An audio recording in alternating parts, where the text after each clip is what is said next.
Hello everybody, it's me, Alexthehunted, and today we are looking at the final ever Godzilla movie that is ever made.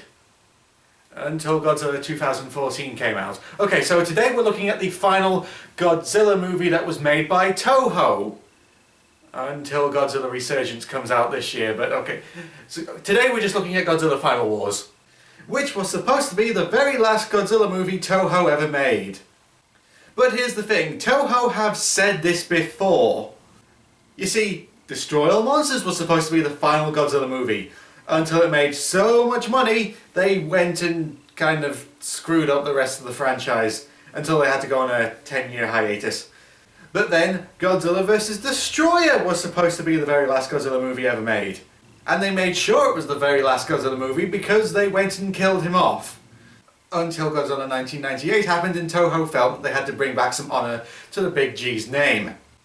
But this was supposed to be the final Godzilla movie ever made, and it was going to be his 50th anniversary celebration, and it's just going to be one massive big bash of insanity and just rounding up all the monsters, well, nearly all the monsters that have ever been in a Godzilla film, very much like Destroy All Monsters.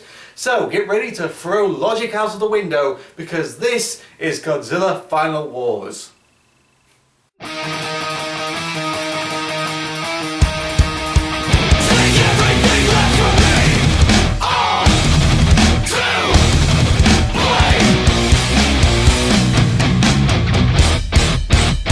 So our movie begins with the traditional Godzilla theme, and we waste no time and get right to Godzilla.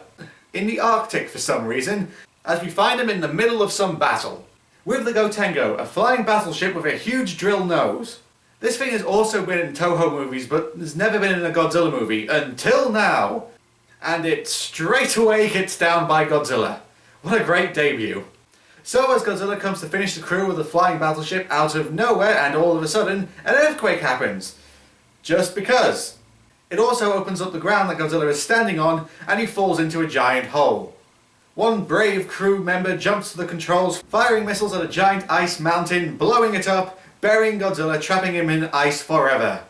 Everyone celebrates defeating Godzilla by sheer luck, as we go into our opening credits and exposition dump, which I will explain for you. So all the world countries put their differences aside to create a global alliance to deal with the kaijus on Earth. Around this time, people with superhuman abilities started appearing all around the world, called mutants. They are recruited as a sort of strike team to deal with any monster attacks that may happen around the world, as well as the new and improved Gotengo. They are all built in mind of one thing, in case one kaiju shows up, the king of the monsters. His name is...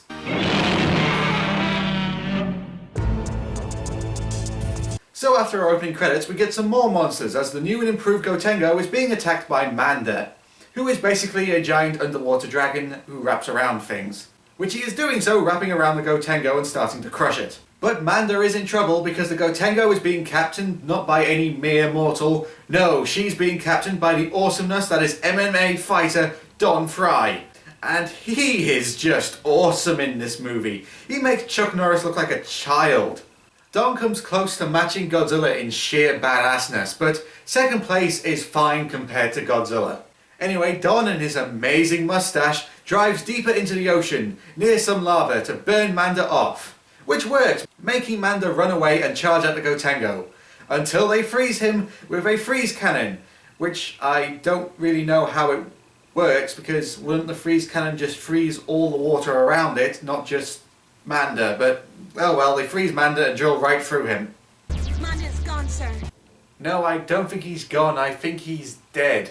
So after kicking monster ass, Don gets a bollocking from our first Godzilla returning cast member, Kimi Mizuno. She's been in plenty of Toho films, including 4 Godzilla films. She was the sexy alien in Godzilla vs Monster X and Dio in Godzilla vs the Sea Monster. And also the Japanese Prime Minister in Godzilla against Mechagodzilla. And now she's returned for this.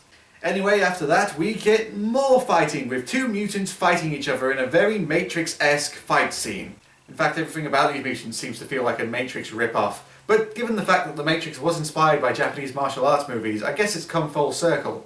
Anyway, as this fight scene goes on, you kind of miss one thing that's kind of important to a movie. It hasn't shown up in the first 15 minutes of this movie. You know, oh, what's it called again? Oh, yes, that's right, plot. Anyway, after this pointless fight scene, our main hero, called Shinichi, is told by his commander that he has to bodyguard a scientist that is coming to investigate a mummified monster that they have found. And of course, Shinichi is not happy being basically a babysitter. So I've got to look after some old egghead from the UN. Honestly, sir, you know how cranky these old farts can be sometimes. I think you'll find I'm not cranky at all.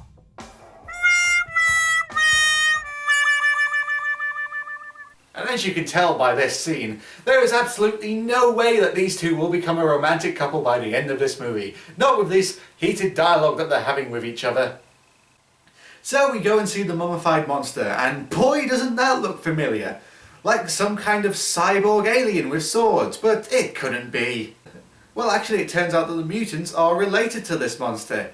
Even if the monster came from another planet and is, you know, giant, the size of a Godzilla monster. But shut up, this is a Godzilla movie, so just accept it. We then, hello there. Wow, you just have to sit like that, didn't you? With just the shortest skirt in the world. And I have no trouble with that whatsoever. You might have noticed that we're jumping around a lot from scene to scene. Well, that's because this movie, for the first half an hour, really seems to do that a lot. It just basically setting up all these sort of plot points and just getting them out of the way quickly. So we can get to what we wanted to see, giant monsters. This scene we also get our second returning cast member, Akira Takahaka.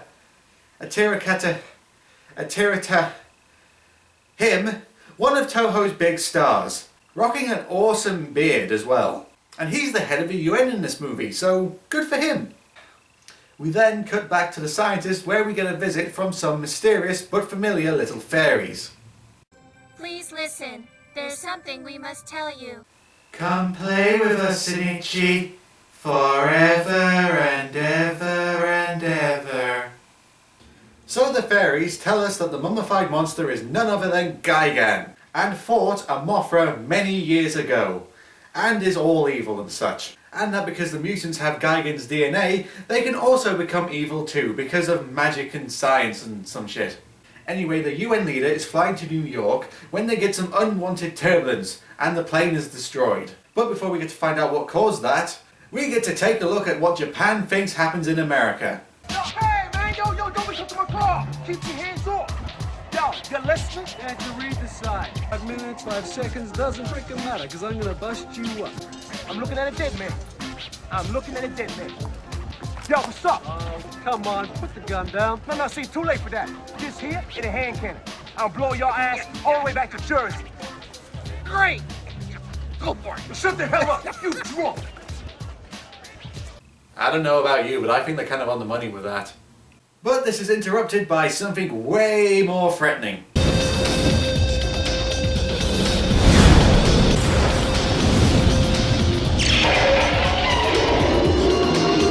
That's right, Rodan is here to come and tear up New York, and I must say, it is really some good stuff watching this city destruction scenes. It has a good mix of practical and CGI effects, which altogether just makes it more fun to watch, just actually seeing stuff blow up. We cut to the Earth Defense Force HQ where they try and figure out some way of stopping the flying menace that isn't Batman. But things quickly get worse as 7 more monsters show up the hell out of nowhere, all at once around the world. First we cut to Sydney where we see you.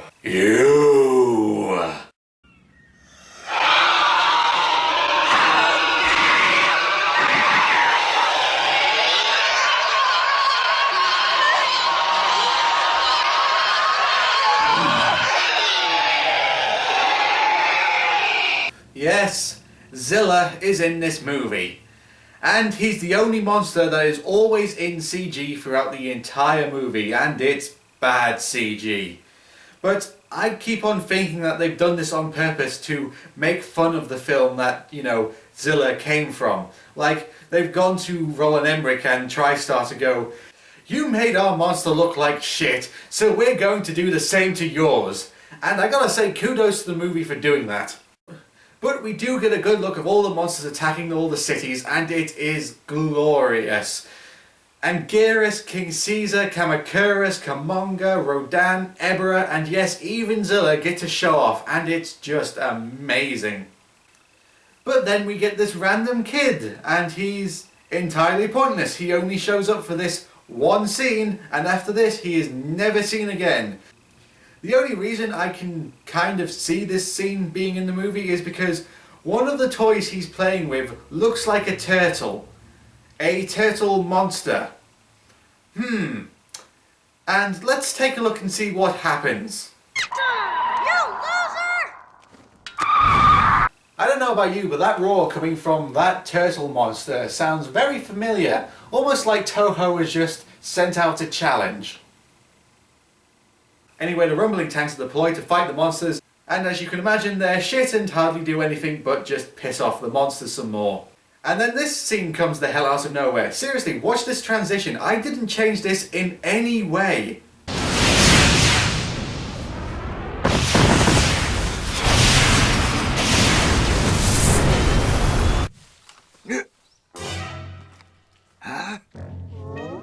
Again, what the hell was with this scene? There was no prior scene towards this. There was not even a mention or a line of dialogue to build up the scene. It's just boom, Manila, Godzilla's son. Enjoy this really short and pointless subplot. What the hell are you, huh? What the hell are you wearing? I think that's the bigger question. Anyway, we cut to a nuclear reactor where Ebera is attacking and kicking the army's ass. So they send in 5 mutants on foot with rocket launchers to take care of the giant monster that's like 50 times their size. So, you know, they're all dead. This is a stupid idea.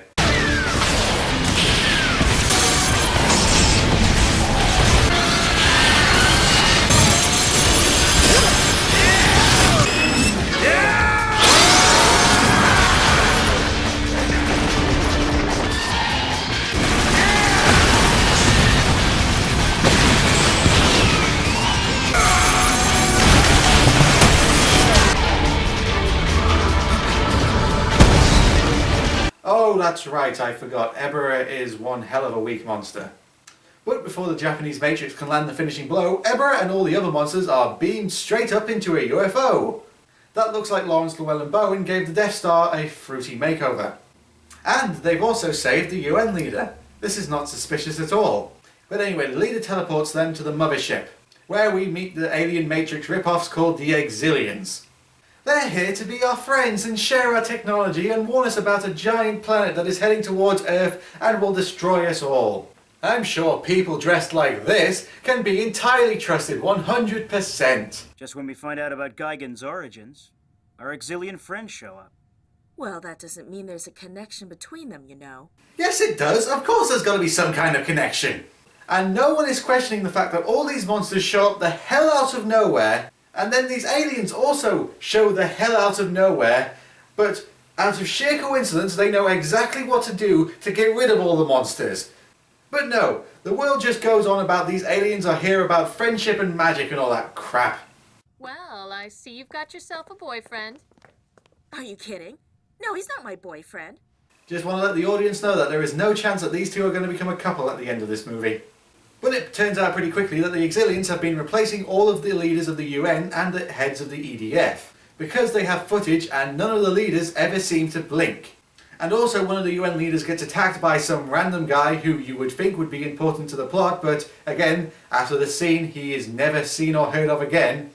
But it does show that the UN leader has basically been replaced by an Exilian. But they need more evidence to prove to the world that the Exilians are evil and are here to kill us all. So that means there is only one man for the job.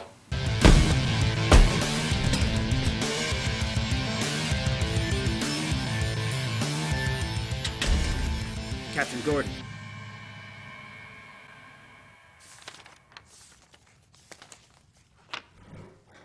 Ozaki? Nice work. What a guy. So how do they prove that the UN leaders are aliens?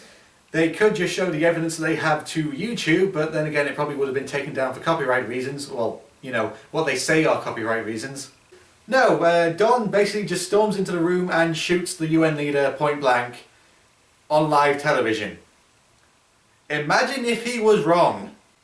But before the Exilian leader can explain, He is shot by his next in command, who explains that the monsters were under their control the whole time. That would be a twist, but Godzilla films have done this like in half the movies, so it's more a callback than a twist. But also the Exilians take control of all the mutants as well, apart from Shinichi. Why he's not taken under control? Reasons, I guess. Our heroes escape, but they had to leave one of them behind so they can escape. It's a nice fight scene that is then followed by a bike fight, and I literally mean a bike fight. They fight using the bikes as weapons.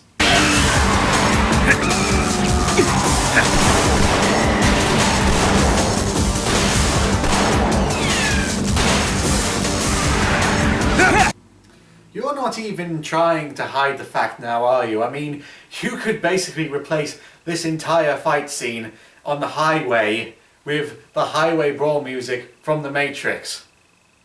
Well, they escape that fight scene with Shinichi's friend being knocked out, and is taken with our heroes.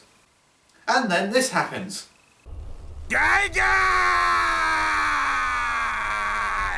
Rise! I'm acting! Seriously, I can see this guy doing Shakespeare. To be or not to be? That is the question. But yeah, if you got that, that's the scene where Gigan wakes up. And, you know, Gigan looked kind of goofy the last time we saw him, like green and yellow. How are they going to turn this into something more badass?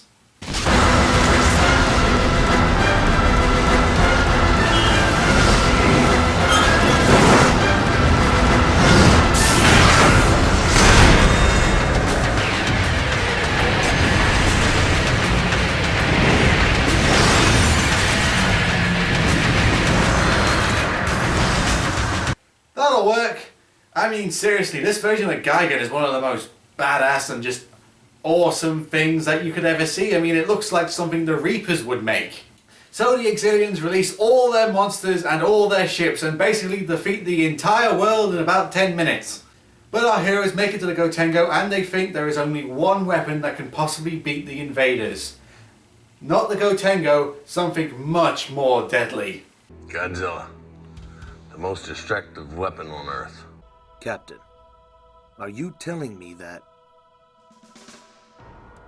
you intend going back down there through enemy lines, wake up Godzilla, then bring him right back here, get him to fight all the other monsters, and then somehow, I don't know with what weapons, destroy the Exilian invasion force?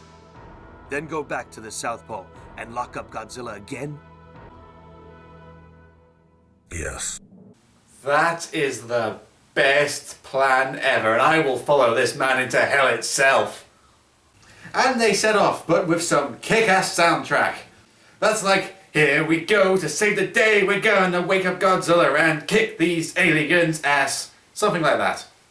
So at the South Pole, our heroes are intercepted by Gigan, who pretty much takes them down in one hit.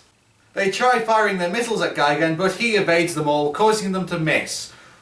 Or did they?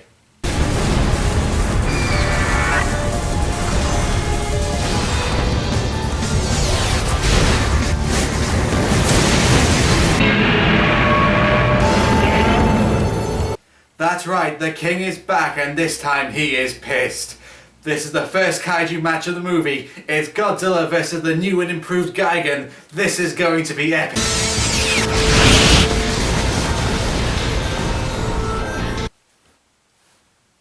Well, that was quick and disappointing.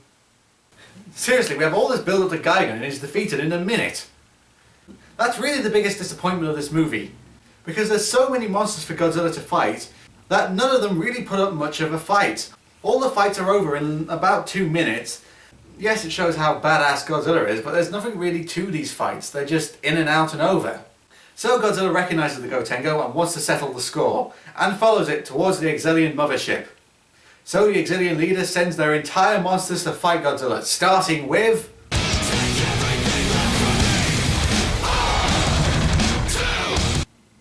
Oh hell yes, Godzilla vs Zilla. The East Godzilla versus the West Godzilla.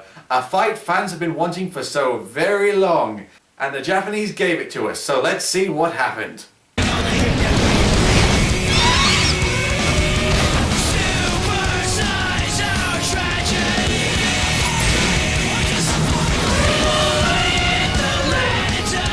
Yeah, I don't know about you, but I kind of expected that. It's kind of like the Japanese going to the Americans. This is what you get for fucking up. Don't you dare do that again.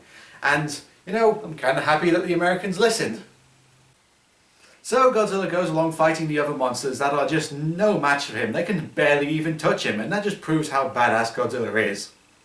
It's just one after the other, not one of them landing a single hit. It's just, they're all cannon fodder for the awesomeness of Godzilla, and no one can stop his rampage. And while that's going on, we get some more pointless romance scene between the mutant Shinichi and the scientist. Because, you know, we already care about that now that the world has basically been destroyed. Also, the fact that these two might be the only human/meta-humans alive on the Earth, they better get started on restarting the whole civilization as we know it. So we then get a four-way fight between Rodan, Anguirus, King Caesar and Godzilla. And as usual, Godzilla just blows right through them. But actually, Rodan and Anguirus get a hit on Godzilla and then are quickly beaten. But you know, they manage to land a hit. This is also where we get the infamous scene of Godzilla playing football. Nice to see the king playing the world's game of football. Oh, wait, sorry, I forgot. Being British, where it's called football, I'm not supposed to call it football because all of you Americans who commented on the last time I said football when it's supposed to be called soccer because Americans dominate everything when really your version of football has very little to do with football. It's more run with ball, and we have a game like that in the UK. It's called rugby, but no, I'm supposed to make do for you Americans because everywhere else calls it football, but you guys have to call it soccer, and you get up under your comments going, oh, it's called soccer and we're all Americans so we know everything and you're all idiots, blah blah blah blah blah blah. We're going to elect Donald Trump as our president. Fucking Christ, let me call it football. So Godzilla beats the three, but he doesn't kill the rest of them like all the other monsters he deals with in this movie. There's a reason for why Toho did this. The main reason was because they wanted to keep the monster suits for future movies without damaging them too much.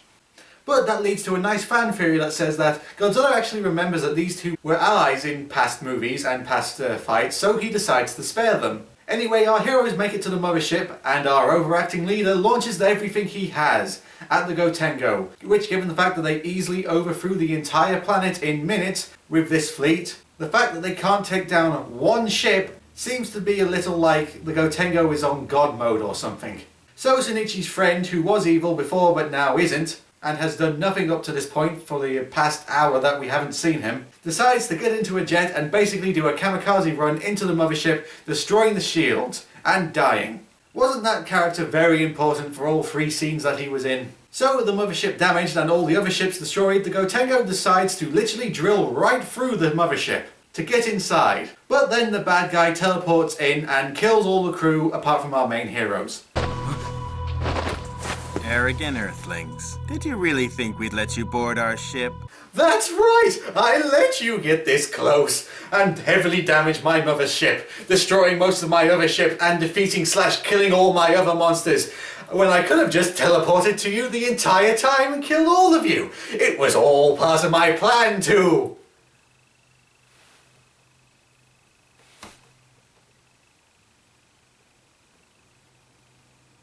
So our heroes get caught and are taken to the insane leader.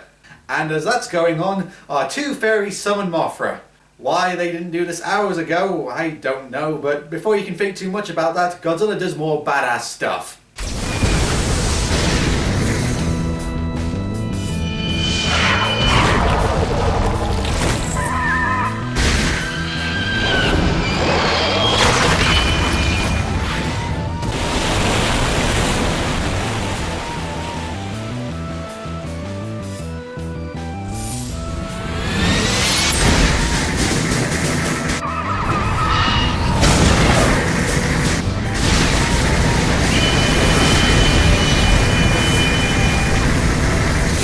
It's stuff like this that proves how much of an unstoppable badass Godzilla really is.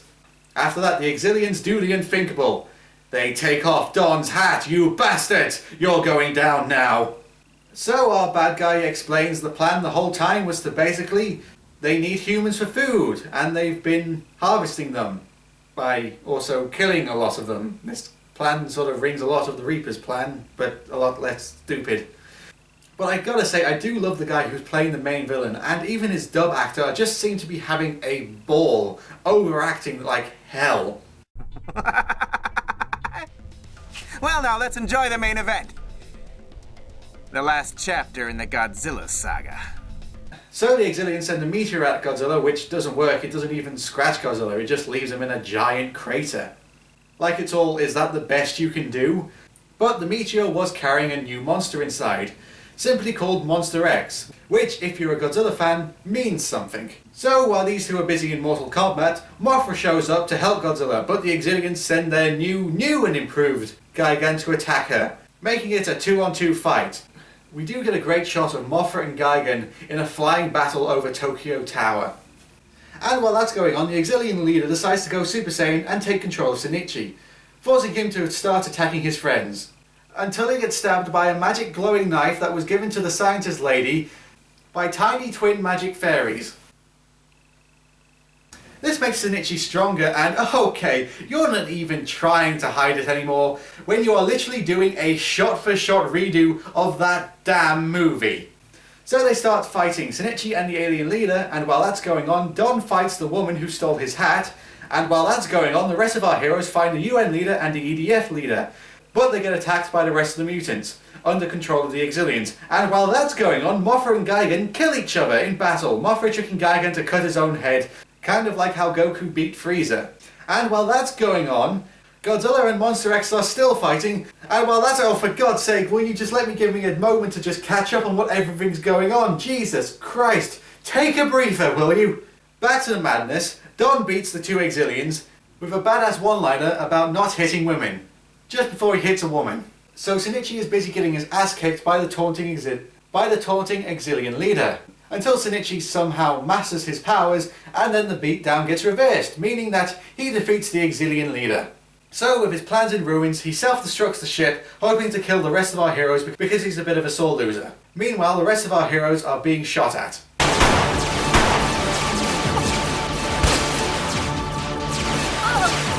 A bit of a delayed reaction there, lady.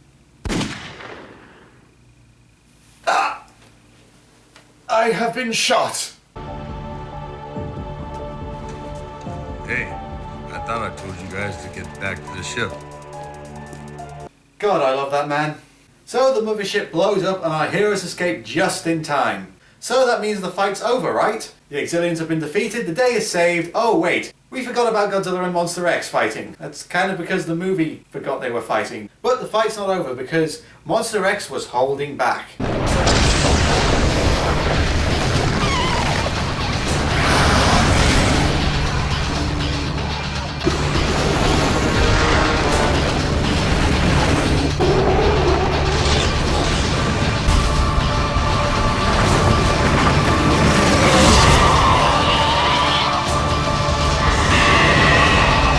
That's right, Monster X was King Ghidorah the whole time. And given the fact that the Ghidorah movie was actually called Godzilla vs Monster X, it's a good hint towards that.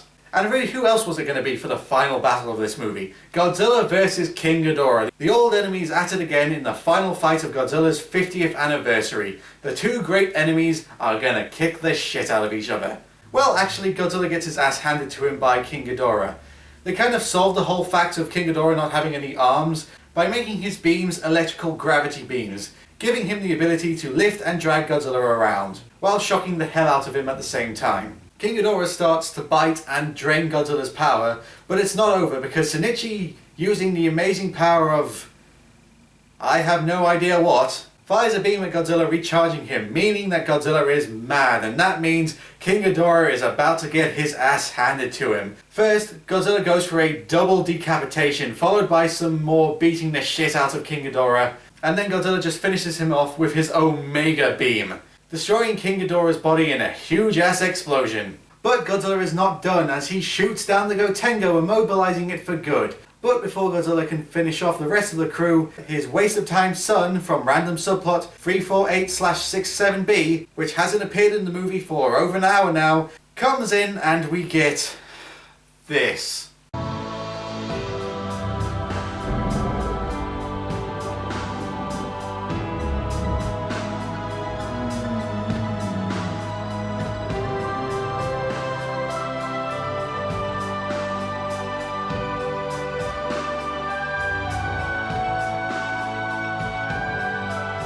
So Godzilla just sort of shrugs and goes home, with Manila following him. And Shinichi and the Science Lady get together in the end, and they all live happily ever after. Even if civilization as we know it is dead and they might be the only humans left alive. The end.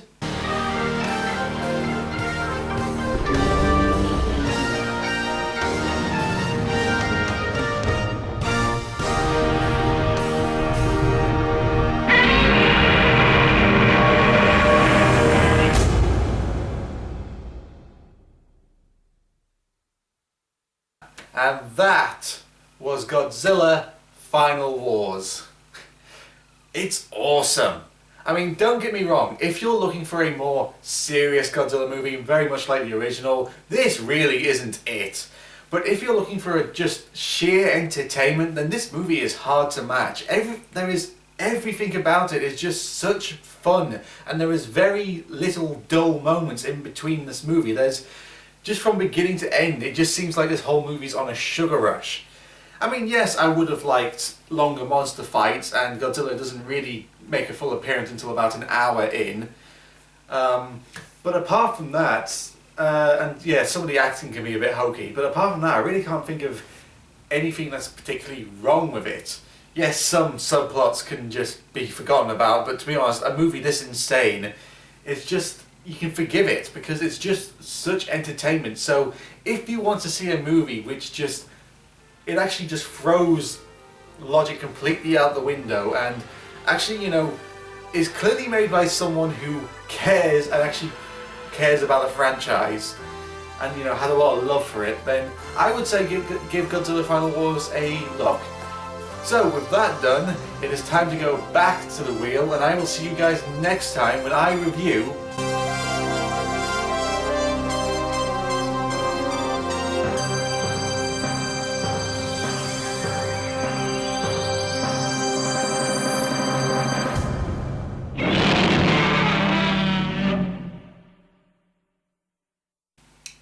oh, well, this is going to be a good one. It's time to go to where it all began. I'll see you then.